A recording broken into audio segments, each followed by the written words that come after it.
세 번째로 원자의 구조에 대해서 알아보겠습니다. 먼저 특징 살펴보겠습니다. 이렇게 모식도가 그려져 있는데 원자는 양전하를 띠는 원자핵을 중심으로 그 주위를 음전하를 띠는 전자가 운동을 하고 있다고 보시면 됩니다. 그리고 원자핵은 양성자와 중성자로 구성이 되어 있는데 이 중성자는 역할이 있습니다. 양성자 사이에 전기적 반발력을 중화하는 역할을 합니다. 그래서 양성자끼리 뭉칠 수 있도록 돕는 역할을 수행합니다. 양성자는 플러스를 띠고 있기 때문에 플러스끼리 뭉치는 건 굉장히 어렵습니다. 그래서 이거를 중성자가 중화시켜준다라고 기억하시면 됩니다. 근데 예외적으로 수소 원자의 원자핵은 대부분 양성자 한 개로만 구성이 되어 있습니다. 양성자가 한 개만 있으면 원자 내부에서 양성자 사이에 반발력이 없습니다. 한 개만 있기 때문입니다. 그래서 굳이 중성자가 있을 필요가 없습니다. 그래서 이거는 지구과학 파트 할 때도 나왔었는데 수소 원자핵은 이렇게 딱 하나만 있거나 아니면 중성자 하나 붙거나 아니면 중성자 두 개 붙거나 해서 이렇게 세 가지를 배웠었는데 하나만 있기 때문에 굳이 중성자가 없어도 됩니다. 그래서 얘의 형태가 가장 많다라고 기억하시면 됩니다. 그리고 양성자는 한 개당 플러스 1의 전하량을 띠고 중성자는 전하를 띠지 않고 전자 한 개는 마이너스 1의 전하량을 띈다라는 건 기억하고 있을 것입니다. 그리고 원자를 구성하는 양성자 개수, 즉 원자 번호와 전자 개수는 똑같습니다. 중성자는 전하 안 띄니까 논외로 하면 양성자 개수랑 전자 개수가 동일하기 때문에 원자는 전기적으로 중성이라고 보시면 됩니다. 그래서 원자는 원자 번호와 즉 원자 번호는 양성자 개수니까 원자 번호, 양성자 개수, 전자 개수 모두 똑같다라고 보시면 됩니다.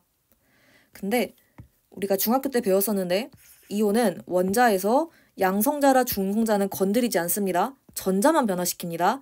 그래서 양성자, 중성자는 변화 안 시키고 전자 개수만 안정화되기 위해서 변화를 시키기 때문에 이온은 원자 번호랑 양성자 개수는 똑같지만 전자 개수는 다르다라고 봐주시면 됩니다. 그리고 이온이 전자를 몇 개 얻는지, 몇 개 잃는지는 바로 나중에 이제 규칙에 대해서 더 설명을 해드리도록 하겠습니다. 그러면 원자 모양의 변천 살펴보겠습니다. 돌턴, 톰슨, 러더퍼드, 보어, 현대, 전자그룹 모형 이렇게 되어 있는데 돌턴, 톰슨, 러더퍼드, 보어는 각 원자 모양을 주장한 사람 이름입니다. 그래서 그냥 이렇게 생겼다라고 기억하시면 되고 원자 모형은 원자의 존재를 알게 된 이후로부터 현재까지 계속 변화를 해오고 있습니다. 그래서 현대는 가장 최근이고 전자그룹 모형이긴 한데 이거를 아는 건 굉장히 어렵습니다. 네, 이 부분은 그 양자의 개념이 들어가야 됩니다. 그래서 우리 양자 컴퓨터 할 때 양자가 많습니다. 그래서 이제 확률적으로 접근을 합니다. 여기는 이제 여기에 있을 확률이 뭐 30%, 뭐 여기에 있을 확률이 60% 이런 식으로 접근을 하기 때문에 이 양자란 개념이 들어가서 굉장히 어렵습니다. 그래서 이거를 우리 고등학교 때 배우는 거는 너무 어렵기 때문에 원자의 전자 배치를 쉽게 설명하기 위해서 사실은 이 전자 그룹 모형이 현대에는 가장 맞다고 하고 있지만 우리는 어쩔 수 없이 이게 양자란 개념이 들어가서 너무 어렵기 때문에 앞으로 우리가 배울 때는 보어의 원자 모형을 사용하게 됩니다. 그래서 앞으로는 얘가 맞지만 우리의 이제 이해를 위해서 보어를 사용한다라고 기억하시면 됩니다. 그러면 보어의 원자 모형 자세하게 살펴보겠습니다. 전자는 특정한 에너지 준위를 가지는 원형 궤도, 즉 전자 껍질을 따라서 무한 운동을 한다고 합니다. 그리고 전자는 전자 껍질에만 존재하고 전자 껍질 사이에는 전자가 존재하지 않습니다. 그래서 껍질이 여러 개가 이렇게 있습니다. 그래서 더 껍질이 있습니다. 근데 이렇게 4개만 그린 것입니다. 전자 껍질이 여러 개가 있는데 이 껍질과 껍질 사이에는 전자가 존재하지 않습니다. 그래서 얘네들은 우리 지구과학 파트 할 때도 했었는데 전자가 불연속적으로 존재합니다. 그래서 우리 스펙트럼 나타날 때 선으로 나타날 수 있었던 이유가 바로 이렇게 껍질이 불연속적으로 존재하기 때문이었습니다. 그리고 원자핵에 가까운 전자 껍질로부터 K, L, M, N 이런 식으로 차례대로 순서를 붙이게 됩니다.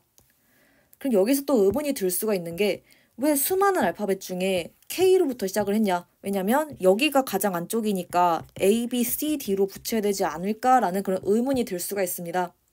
네, 이거 여담이긴 한데 보어가 이렇게 원자 모형을 밝힐 당시에 보어 스스로도 확신이 없었다고 합니다. 그래서 본인이 이 껍질을 밝혀냈는데 이 껍질이 가장 안쪽 껍질이 진짜 맞는지 이거에 대해서 본인 스스로 확신이 없었습니다. 그래서 나중에 이제 미래의 과학자들이 이거보다 더 안쪽 껍질인 걸 밝혀낼 수도 있을까봐 이제 A부터 시작을 한 게 아니라 그냥 적당히 가운데 부분인 K부터 시작을 했다고 합니다. 근데 이제 알고 보니까 이제 현대 과학자들이 밝혀낸 바로는 이제 K가 가장 안쪽 껍질이 맞았습니다. 그래서 보어가 이제 혹시 몰라서 더 안쪽이 있을까봐 K라고 지칭을 해놨는데 사실은 K가 가장 안쪽이었네. 그래서 K가 가장 안쪽이고 L, M, N 이런 식으로 붙이게 됐다라고 봐주시면 됩니다. 그래서 이건 여담이니까 그냥 상식적으로 기억하시면 됩니다. 그러면 원자의 전자 배치 살펴보도록 하겠습니다. 먼저 앞에서 나왔던 전자 껍질입니다. 원자핵 주위에 전자가 돌고 있는 특정한 에너지 준위의 궤도입니다. 그래서 아까 얘기도 했지만 특정한 에너지 준위이기 때문에 전자는 불연속적으로 존재한다라고 기억하시면 됩니다. 그리고 K 껍질이 가장 안쪽인데 K 껍질은 이제 1, 그래서 첫 번째 껍질이고 L 껍질은 두 번째, M은 세 번째, N은 네 번째 이런 식으로 쭉쭉쭉 가게 됩니다. 그럼 왜 네 번째까지만 언급을 했냐라고 할 수 있는데 우리 앞에서도 했지만 원자 번호 1번에서 20번 정도까지만 알고 그 밖의 것들 몇 개만 더 알면 된다고 했습니다. 20번까지가 네 번째 껍질이 채워집니다. 그래서 보통은 네 번째까지만 언급을 하게 됩니다. 그리고 전자 껍질에서 원자에게 가까운 전자 껍질일수록 에너지 준위가 낮습니다. 에너지 준위가 낮다라고 하는 건 안정하다라는 뜻입니다. 당연히 핵에 가까울수록 안정하고 핵에서 멀어질수록 불안정하다. 그래서 에너지 준위가 낮을수록 안정하다라고 연상하시면 됩니다. 그러면 두 번째로 최외 각 전자에 대해서 알아보겠습니다. 제가 여기 각을 빨강색으로 해놨는데 이게 최외 곽 전자가 아니라는 거에 유념을 하셔야 됩니다. 이게 외곽이라는 말을 워낙 많이 쓰기 때문에 순간적으로 최외곽 전자라고 착각을 하기 쉬운데 최외곽이 아니라 최외각 전자라는 거 유념을 하셔야 됩니다. 이 최외각 전자는 원자의 전자 배치에서 가장 바깥 쪽에 있는 전자 껍질에 들어있는 전자를 지칭합니다. 최외각 전자의 개수는 원소가 속한 족 번호의 끝자리수와 일치를 하게 됩니다. 그래서 족이 1번, 2번 한 다음에 3에서 12는 안 다루고 13으로 넘어가는데 이 13이 최외각 전자 3, 그래서 14가 최외각 전자 4 이런 식으로 해서 최외각 전자의 개수는 원소가 속한 족 번호의 끝자리 수다라는 걸 기억하시면 되는데 예외사항이 있습니다. 헬륨은 18쪽이지만 최외각 전자가 딱 2개입니다. 그래서 이따가 다시 한번 얘기를 하겠지만 첫 번째 껍질에는 전자가 2개까지만 채워질 수 있습니다.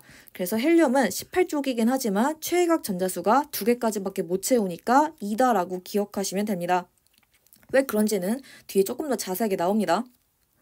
그리고 원자과 전자에 대해서 알아볼 건데 최외각 전자 중에서 화학결합에 참여하는 전자가 정의입니다. 근데 되게 신기한 게 이렇게 정의가 되어 있긴 한데 실제로는 정의대로 항상 화학결합에 전부 참여하는 건 아닙니다. 그래서 이 부분 굉장히 헷갈려 많이 합니다. 정의는 화학결합에 참여하는 전자인데 정의대로 원자과 전자가 화학결합에 참여하는 건 아닙니다. 그래서 이 부분도 뒤에서 더 자세하게 설명을 드리도록 하겠습니다. 원자과 전자는 화학결합에 참여를 하기 때문에 원소의 화학적 성질을 결정합니다. 그리고 원자과 전자 개수는 원소가 속한 족 번호의 끝자리 수입니다. 그래서 이제 1, 2, 13, 14, 15, 16, 17까지는 최외각 전자수랑 원자과 전자수가 동일합니다. 하지만 18쪽에서 예외가 발생합니다. 18쪽 원소의 원자과 전자수는 빵입니다. 왜 빵이냐면 18쪽은 화학적으로 안정하기 때문에 화학 반응에 참여하는 전자가 없기 때문입니다. 네, 이것도 왜 하필이면 18쪽이 안정한지에 대해서 뒤에서도 자세하게 설명드리도록 하겠습니다. 그러면 전자 배치의 원리 살펴보도록 하겠습니다. 전자는 원자 핵에서 가까운 전자 껍질부터 차례대로 채워집니다. 가까울수록 에너지 준위가 낮아서 안정합니다. 상식적으로 안정한 부분부터 채운 다음에 점점 불안정한 방향으로 가는 게 훨씬 더 안정해지는 방법입니다. 그래서 에너지 준위가 낮은 가까운 전자부터 차례대로 채워서 안정화되려고 한다라고 기억하시면 됩니다. 각 전자 껍질에 채울 수 있는 전자 개수는 정해져 있는데 이 n은 1, 즉 n은 2 이런 식으로 나와 있는 이 n이 있는데 이 n번째 껍질이면 2 곱하기 n의 제곱계만큼 최대로 전자를 채울 수가 있습니다. 그래서 첫 번째 껍질이면 최대로 2 곱하기 1의 제곱해서 2개 채울 수 있고 두 번째 껍질이면 2 곱하기 2의 제곱해서 최대로 8개 채울 수 있고 세 번째 껍질이면 2 곱하기 3의 제곱해서 18개를 채울 수가 있습니다. 근데 최대입니다. 그래서 최대를 굳이 다 안 써도 됩니다. 그래서 이렇게 되는 거는 맥시멈인 거지 이 최대를 다 끝까지 안 써도 된다라고 기억하시면 됩니다. 그래서 전자 채우는 순서가 이렇게 최대를 채우지 않는다는 걸 기반으로 채워지게 됩니다. 첫 번째 껍질에는 일단 2개가 맥시멈이라서 2개 채웁니다. 그 다음에 첫 번째 껍질을 다 채웠다라고 하면 두 번째 껍질로 넘어갑니다. 그때 전자를 8개 다 채웁니다. 그래서 8개를 다 채웠다라고 하면 그 다음에 세 번째 껍질에 전자를 뭔가 18개를 채울 것 같은데 정말 신기하게 18개 안 채우고 8개 채웁니다. 그러니까 최대를 다 안 쓴 겁니다. 근데 그 다음에 네 번째 껍질에 전자를 딱 2개만 채웁니다. 이렇게 채운 다음에 다시 세 번째로 컴백을 해서 전자를 채우게 되는데 제가 이 부분을 숫자로 언급을 안 한 이유가 여기서 보면 2개, 8개, 8개, 2개입니다. 2 플러스 8 플러스 8 플러스 2를 하면 20입니다. 그래서 우리가 원자번호 20번까지만 주요하게 배운다고 했기 때문에 이 20번을 넘어가는 건 크게 다루지 않고 굉장히 어렵습니다. 그래서 첫 번째, 두 번째, 세 번째 좀 일부 채우고 그 다음에 네 번째 넘어간 다음에 다시 세 번째로 컴백한다라는 것 정도만 기억하면 되지 어차피 여기가 20번까지입니다. 네, 그래서 이제 그 이후로는 몰라도 된다. 네, 이렇게 되게 신기하게 채운다라고 기억하시면 됩니다. 그래서 여기가 최대로 안 채우고 네 번째 좀 채운 다음에 다시 컴백한다라는 좀 특이한 부분이 있다라는 거 기억하시면 됩니다. 그러면 몇 가지 예시 살펴볼 건데 1주기, 2주기, 3주기 이렇게 하나씩 살펴보겠습니다. 1주기 원자번호 1, 얘는 2주기 원자번호 8, 얘는 3주기 원자번호 12인데 원자번호가 이렇게 되니까 전자 개수는 얘랑 똑같습니다. 1주기니까 껍질 하나, 2주기니까 껍질 2개, 3주기니까 껍질 3개 이렇게 되는데 채울 때 이제 이 원리를 기반으로 채워지게 됩니다. 원자과 전자는 맨 바깥쪽에 하나, 맨 바깥쪽에 6개, 맨 바깥쪽에 이제 2개 이렇게 되어 있는 상황입니다.